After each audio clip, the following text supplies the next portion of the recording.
Paz de Deus, meus queridos, que a paz de Deus que excede todo entendimento seja presente nos nossos corações. Amém. Sejam todos bem-vindos a mais um vídeo aqui do canal. Eu sou o Luciano e eu amo Jesus. Você ama? Então demorou, vem comigo, Lucas 19, Zaqueu e o publicano. Gente, eu tô querendo, sei lá, tô querendo mudar um pouco o jeitão. Sabe assim, mudar o jeitão? Mudar o jeitão, falar mais jovial e tal, porque eu sou um papai garoto, certo? Então vamos lá, gente, é o seguinte. Lucas 19, Zaqueu e o publicano.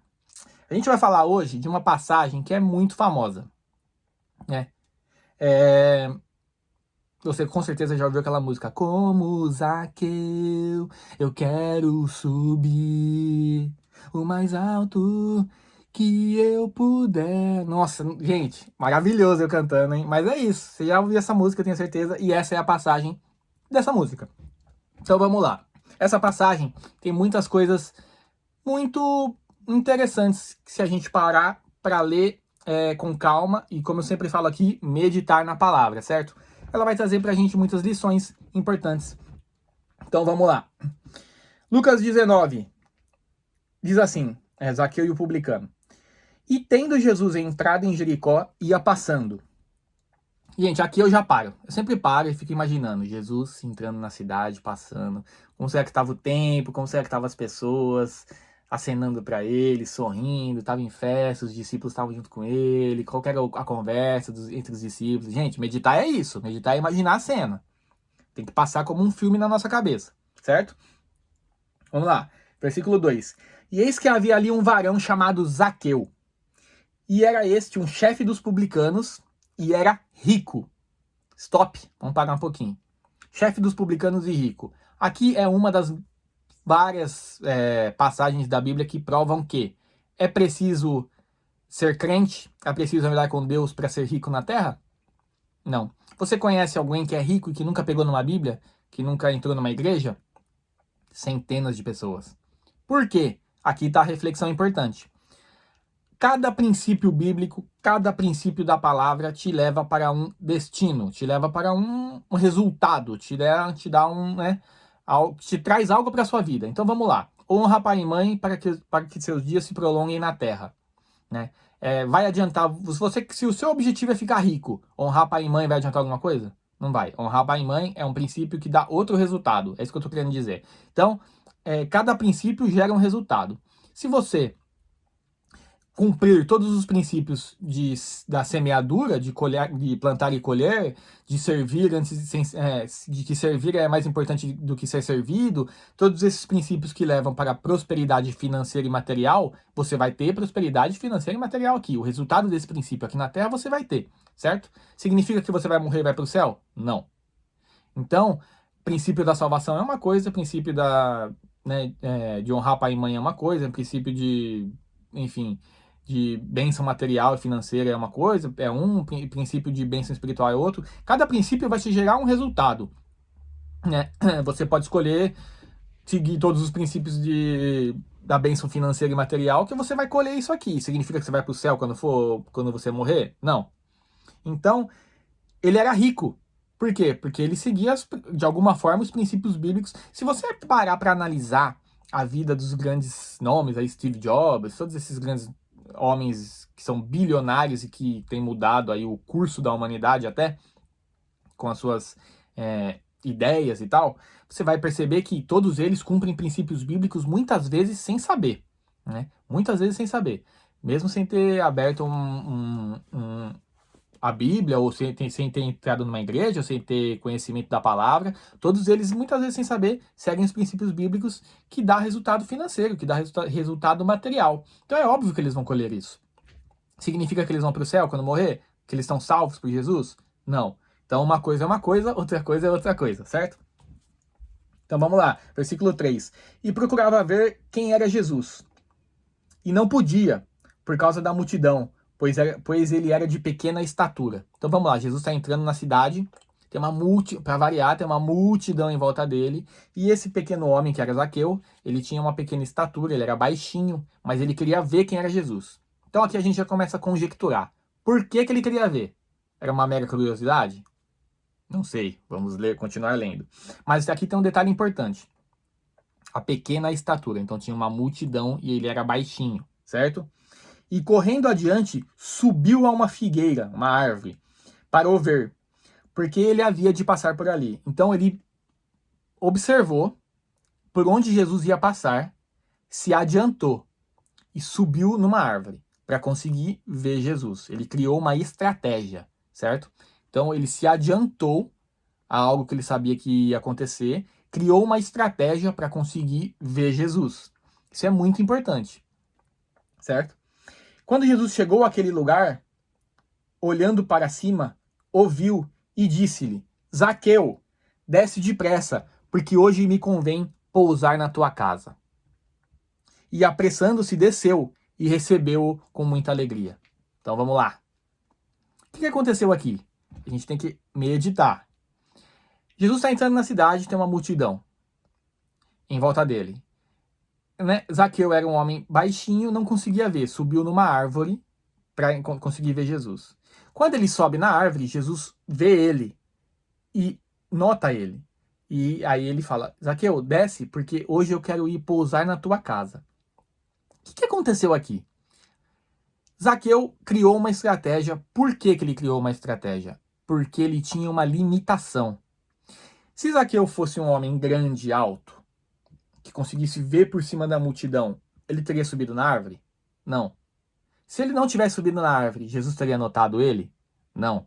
Então, a limitação de Zaqueu fez ele pensar diferente. Quando nós pensamos diferente, Deus nota quem nós somos. Gideão, eu já falei aqui no canal a história de Gideão. Gideão malhava trigo no lagar. Então não era lagar, para quem não sabe, é o lugar onde se faz vinho. Ele estava malhando trigo no lagar, por quê? Porque os midianitas roubavam toda a colheita de trigo de Israel, né? Israel estava sob a opressão dos midianitas, e eles sempre que na época da colheita subiam lá para roubar a colheita de Israel. Então, Gideão pensou diferente. Eu vou levar a minha colheita para o lugar do vinho, porque quando os midianitas chegarem, não é época de vinho, então eles não vão vir aqui, e minha colheita vai estar segura. Ele pensou diferente, e porque ele pensou diferente, o anjo do Senhor apareceu para ele. Zaqueu tinha uma limitação, um problema, uma dificuldade. Essa dificuldade obrigou ele a pensar diferente, e quando ele pensou diferente, Jesus o notou no alto da árvore. Então, a sua limitação não é para te punir, a seu problema, a sua dificuldade, a sua limitação, não é para te excluir. A sua limitação é para fazer você pensar diferente. E quando você pensar diferente, Deus vai notar você. Quando Zaqueu sobe na árvore, ele não sabe que Jesus vai notar ele, né? Então ele faz por impulso, por uma estratégia que ele criou e por fé, né? Eu preciso ver ele. Por que Zaqueu queria ver ele? A gente vai descobrir daqui a pouco. Mas o que importa é que Zaqueu deu o primeiro passo. Zaqueu deu um passo de fé, pensou diferente e deu um passo de fé, executou. Fé é acreditar sem duvidar. Nós não podemos ter medo. Não adianta só pensar diferente e ficar na ideia. Não adianta só pensar diferente e não ter coragem de colocar em prática. Pense diferente e faça, né? Porque Deus vai notar você. E apressando-se, quando Jesus olha para ele, fala: Zaqueu, desce porque me convém pousar na tua casa. Olha só, pousar na tua casa. E apressando-se, desceu e recebeu com muita alegria. Vendo todos isso, murmuravam. Então o resto do povo, quando viu tudo que aconteceu, murmuravam, dizendo que entrara para ser hóspede de um homem pecador. Deus notou todos na multidão? Deus não, Jesus notou todos na multidão? Notou. Jesus estava em volta da multidão, provavelmente falando com as pessoas, atendendo elas, né? As pessoas todas querendo falar com ele. Por quê? Porque eles já tinham ouvido falar de Jesus, das obras de Jesus, dos feitos de Jesus, dos milagres de Jesus. Todos estavam ali por uma razão, certo? Mas Jesus escolheu Zaqueu, porque Zaqueu pensou diferente, se destacou da multidão. E aí, quando você pensa diferente, esse é algo que você vai ter que se acostumar. Porque quando você pensa diferente e Deus te nota, a primeira coisa que as pessoas vão sentir de você é inveja. O amor de Deus por nós, quando as pessoas que não têm esse amor, não vivem esse amor, não buscam esse amor, percebem que Deus nos ama e está conosco, a primeira coisa que elas vão fazer é murmurar. invejar, muitas vezes atacar. Só que se a gente parar para observar, aqui nessa atitude das pessoas, tem dois erros principais. E vendo todos isso, murmuravam dizendo que entrara para ser hóspede de um homem pecador. De um homem pecador. Zaqueu era pecador? Era. As pessoas que estavam na multidão eram pecadoras? Também. Então, estavam julgando ele por algo que elas também eram. Pecadores. Todos somos pecadores. Está lá no livro do apóstolo Paulo. Todos pecaram e destituídos estão da glória de Deus. Não há ninguém bom. Não há ninguém... Romanos capítulo 3, versículo 23. E todos pecaram e destituídos estão da glória de Deus. Não há ninguém merecedor da misericórdia, da graça e da glória de Deus. Todos somos pecadores. Esse é o primeiro ponto. Então as pessoas estão julgando eles, como elas vão julgar você, como elas vão nos julgar, por algo que muitas vezes elas também fazem. Por isso que a palavra fala, não julgue para não ser julgado. Com a mesma medida que medires, serás medido. E aquele que julga comete o mesmo erro do seu irmão, porque está julgando. Então aquele que julga comete o mesmo erro que ele.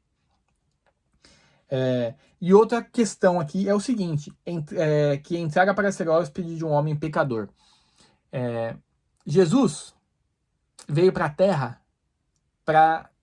Aliás, isso está na palavra, né? Eu vim pelos pecadores, não pelos justos. Mas a grande questão é que aqui, se Jesus tivesse que andar só com pessoas puras e sem pecado, o que é que ele está fazendo na Terra?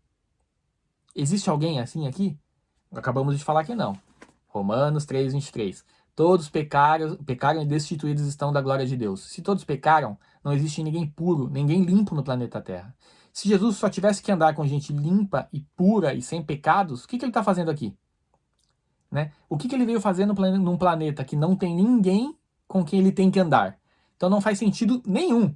Jesus veio pelos pecadores. É aquela história. Jesus, Deus, ele abomina o pecado, mas ama o pecador. Deus ama o pecador. É por ele que Jesus veio. É por ele que Jesus desceu e morreu na cruz. O sofrimento e o sangue que Jesus verteu na cruz foram pelos pecadores, pelos justos. Não pelos justos, pelos pecadores. Se a pessoa que traz remédio para quem está doente, né? E não para quem está são, não para quem está saudável. Então Jesus é o remédio, e o remédio para quem está doente, no pecado, né? E levantando-se Zaqueu, disse ao Senhor, Senhor, eis que eu dou aos pobres metade dos meus bens, e se alguma coisa tenho defraudado alguém, o restituo quadruplicado. Esse é o versículo que nos responde a pergunta, por que Zaqueu queria tanto ver Jesus? Por que subir na árvore para ver Jesus? Só curiosidade? Não. Zaqueu com certeza já tinha ouvido falar dos feitos de Jesus, correto? E aí a gente entra aqui numa questão importante, que é a realidade hoje em dia de muitas pessoas. Pessoas que têm dinheiro, pessoas que têm tudo na vida, pessoas que têm, né, uma vida material aqui na Terra extremamente abundante, mas que não têm paz. E é exatamente essa a situação de Zaqueu. Zaqueu subiu na árvore porque ele buscava algo que faltava a ele. Ele era rico, ele era próspero, mas faltava algo na vida dele. Paz. Por que é paz? Porque ele tem isso dentro dele. Se eu prejudiquei alguém, eu vou dar metade dos meus bens aos pobres. E se eu prejudiquei alguém, eu restituo essa pessoa quadruplicado. Então ele estava sem paz. Ele estava com um sentimento de culpa dentro dele. Senhor, eu não fiz isso, mas se eu fiz, eu dou metade dos meus bens, eu restituo quadruplicado. Mas tenha certeza de que eu não fiz nada de errado, eu quero a paz que só o Senhor pode dar. Está lá em João, né? Jesus diz, eu vos dou a paz e não dou como o mundo dá. A paz que o mundo nos oferece é uma paz passageira, é uma paz que acaba, é uma paz limitada, é uma paz que não nos preenche, é uma paz que não nos dá segurança, não nos dá conforto, é uma paz extremamente frágil, que a qualquer dificuldade que se apresente mais à frente, essa paz ela é completamente diluída na dificuldade, ela se perde no meio das tribulações. A paz de Jesus, ela é em meio às tribulações. A tempestade, é Jesus dormindo no barco e a tempestade quase virando o barco e ele dormindo lá dentro. E aí quando os discípulos acordam ele fala, porque temeis, né? Porque duvidastes, enfim. É como Pedro andando sobre as águas, né? Que duvidou, que não teve a paz para continuar olhando para Deus e mantendo o foco em Jesus e mantendo a fé. Não, ele não manteve aquele foco, aquela paz, aquela segurança. Ele se distraiu, ele olhou para o lado e aí a tempestade ela engole a nossa paz. Então a paz do mundo ela é engolida pela tempestade, mas a paz que Jesus nos oferece pode estar acabando o mundo, que você tem certeza que Deus está no controle de tudo e que Deus vai cuidar daquela situação. Então essa é a paz que Zaqueu buscava e essa é a paz que só Jesus oferece, né? E disse-lhe Jesus: Hoje veio a salvação a esta casa, pois também este é um filho de Abraão, porque o Filho do Homem veio buscar e salvar o que se havia perdido. Então, aqui deixa claro aquele pensamento das pessoas lá, né? Quando viram Jesus se aproximando de Zaqueu, né? Que é se aproximando de um homem pecador. Jesus veio pelos pecadores. A Bíblia, aqui, o texto ele não deixa exatamente claro que Zaqueu cometeu fraude, que Zaqueu fez algo errado especificamente. Mas no último versículo, a gente tem que prestar bastante atenção em cada palavrinha. Jesus fala, porque o Filho do Homem veio buscar e salvar o que havia se perdido. Se Zaqueu estava perdido, algo ele estava fazendo errado. Algo ele estava descumprindo.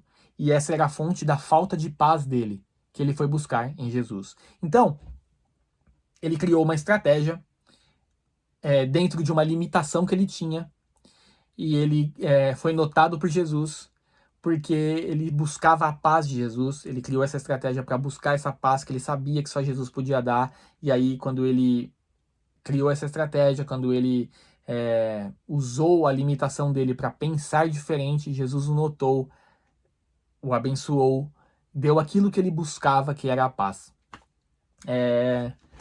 Nossa limitação, a nossa dificuldade, ela vem para nos promover a um relacionamento mais profundo com Deus. Muitas vezes a gente vai até encontrar em Deus coisas que a gente nem sabia que precisava, coisas que a gente buscava sem até saber que precisava. A mulher do fluxo de sangue, quando ela toca nas orlas de Jesus, nas orlas da veste de Jesus e é curada, ela ela estava abandonada há muito tempo. E quando Jesus fala com ela, a primeira coisa que ele fala para ela assim: minha filha. A primeira coisa que ela fala para ele é: já não sou filha de ninguém.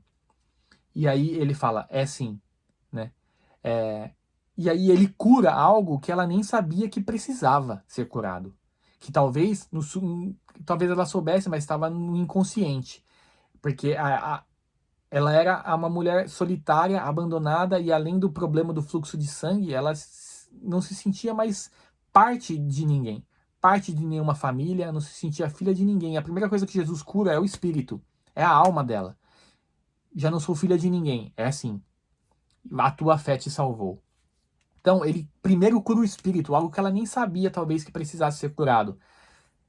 Então, quando a gente busca Deus, muitas vezes a gente vai se aprofundando na palavra e a gente começa a encontrar curas e coisas que a gente nem sabia que precisava. Zaqueu, nesse caso, sabia. Ele foi atrás da paz que ele precisava, que ele buscava. E a limitação dele levou ele a isso.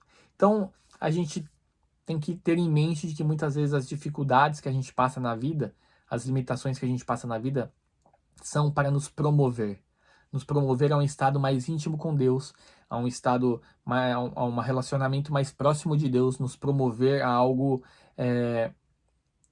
a uma profundidade na palavra e no relacionamento, no entendimento com Deus, que essa profundidade vai começar a nos levar por caminhos que vão começar a nos curar e a nos edificar em Cristo e a nos trazer coisas que a gente nem sabia que precisava. Então isso é muito importante, o primeiro passo, né? O primeiro ato de fé que a gente tem que ter, né? Zaqueu teve isso. Ele criou uma estratégia, ele pensou diferente por conta de uma limitação, ele não permitiu que ele podia simplesmente ter falado: não consigo enxergar, Deus nunca vai me notar. Aí ele podia simplesmente ter se acomodado na sua limitação, na sua pequenez, vamos dizer assim, e se sentir inferior e pensar que Deus nunca vai me notar, por que que eu vou ficar me esforçando, né? Eu não sou ninguém, enfim. Mas se você pensar diferente, Deus vai te notar. Se você der o primeiro passo de fé, Deus vai te notar. E quando Ele te notar, a sua vida começa a mudar em tudo. A sua vida se transforma em tudo. Por quê? Porque você não precisa mudar para se aproximar de Jesus. Você não precisa mudar nada para aceitar Jesus, para começar a andar na palavra, para crer no evangelho. Você não tem que mudar nada. Você tem que o Jesus te quer do jeitinho que você é. Você não tem que mudar nada, mas quando você fizer esse passo, quando você der esse primeiro passo de fé, Jesus vai transformar tudo. Então, para aceitar, para se aproximar, para ser notado por Deus, você não precisa mudar nada. Deus te quer do jeito que você é. Mas quando você der esse passo, Deus vai mudar tudo. Porque é isso que Jesus faz. Transforma, entra em todos os cantinhos do seu coração e vai transformando tudo, vai curando tudo aquilo que você nem sabia que estava enfermo. Amém? Então é isso que acho que eu quando li essa passagem de Zaqueu, Deus falou comigo e eu acho que isso é algo que Deus tem para falar com a gente hoje, né?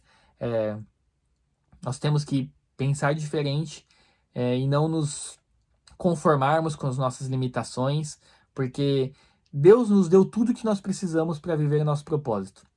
Mas nós temos que fazer a nossa parte. Então a nossa parte é o passo de fé, é pensar diferente, é criar uma estratégia, e Deus vai abençoar. A estratégia aqui foi se aproximar de Jesus, mas a estratégia que eu estou dizendo pode ser uma estratégia de negócio, da sua empresa.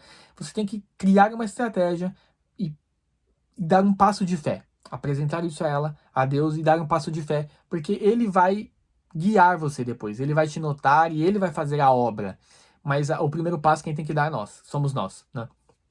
Deus não vai nos tirar da cama, Deus não vai nos tirar do nosso comodismo, Deus não vai nos tirar da nossa preguiça. É como Deus falou para Josué, para Moisés, para todos os outros grandes homens e mulheres da Bíblia: ser forte e corajoso. Então, dá o primeiro passo, tenha coragem, tenha fé, crie uma estratégia para se aproximar de Deus, para realizar aquilo que as obras que você deseja na sua vida. Pense com estratégia, pense com inteligência, que Deus vai te abençoar, Deus vai abrir porta, Deus vai te guiar pelo caminho, Deus vai te guiar pelo processo, Deus vai te notar, e quando Ele te notar, Ele vai começar a transformar todas as áreas da sua vida. Amém? Então, era isso que eu queria falar para vocês hoje. Se vocês gostaram da mensagem, se fez sentido para vocês, deixa um like aí, curte, comenta, compartilha, envia para quem vocês acham que precisam ouvir, porque quanto mais pessoas forem atingidas pelo Evangelho, melhor. Amém? Então fiquem com Deus. Deus abençoe vocês poderosamente. Até semana que vem. Tchau!